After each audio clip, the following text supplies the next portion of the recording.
मोदी जी आज तो आपने हद कर दी, कम से कम 1 घंटे से हम आपका बैठे बैठे इंतजार कर रहे हैं। अरे इतनी देर आपने कहां पर लगा दी ये तो बताओ।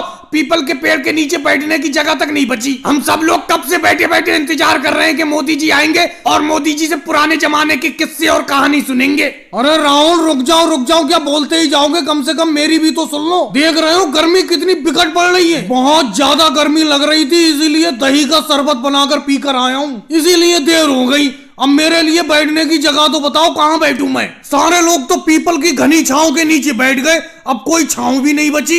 ये बताओ मोदी जी, जब इतनी देर बाद घर से निकल के आओगे दही वाला शरबत पीकर, तो यहाँ पीपल के पेड़ के नीचे बैठने की जगह कहाँ पर बचेगी। हमारे और बाबा रामदेव जी के बैठने तक की जगह नहीं है, हम दोनों लोग खड़े पड़े हैं। लेकिन ये बताओ, जब तक मैं बैठूंगा नहीं तब तक कहानी कैसे सुनाऊंगा तुम्हें? कहानियां तो मैं ही सुनाता हूँ तुम्हें। ऐसा करो मोदी जी, जहाँ पर मैं और लालू जी खड़े हुए हैं यहीं पर आकर खड़े हो जाओ, बैठने की तो जगह है नहीं। आज खड़े ही खड़े कहानी सुना दो, हम तो आपकी कहानी का कब से इंतजार कर रहे हैं। अरे खड़े खड़े मुझसे कहानी नहीं सुनाई जाती बाबा रामदेव जी। अरे योगी जी आप ही हट जाओ, आपको बैठे बैठे काफी देर हो गई, आपकी जगह पर मैं बैठ जाऊं। देखो मोदी जी, साफ साफ कह देता हूँ, कहानी चाहे सुनाओ चाहे मत सुनाओ, इस गर्मी के मौसम में जब तक अपने गांव के इस पीपल के पेड़ के नीचे ना बैठो तब तक मजा नहीं आता है, गर्मी नहीं भागती है।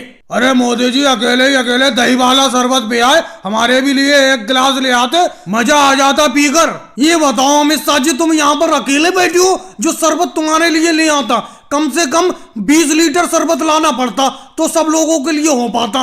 मोदी जी ये बताओ, गेहूं का क्या रेट चल रहा है? सोच रहा हूँ गेहूं जाकर मंडी में बेचाऊं। शहर के मंडी का भाव आपको पता होगा। नीतीश कुमार जी अभी कुछ दिन पहले तो 2100 रुपए कुंटल था, आज का रेट मुझे पता नहीं है। वैसे गेहूं का भाव अच्छा है, बेच दो गेहूं को अपने। मोदी जी आपके कहने से इस बार मैंने भिंडी की फसल लगा ली, लेकिन भिंडी की जरा सी भी अच्छी पैदावार नहीं हुई, घाटा लग गया भिंडी में। केजरीवाल जी दोस्त मोदी जी को दे रहे हो, गलती तुम्हारी खुद की है।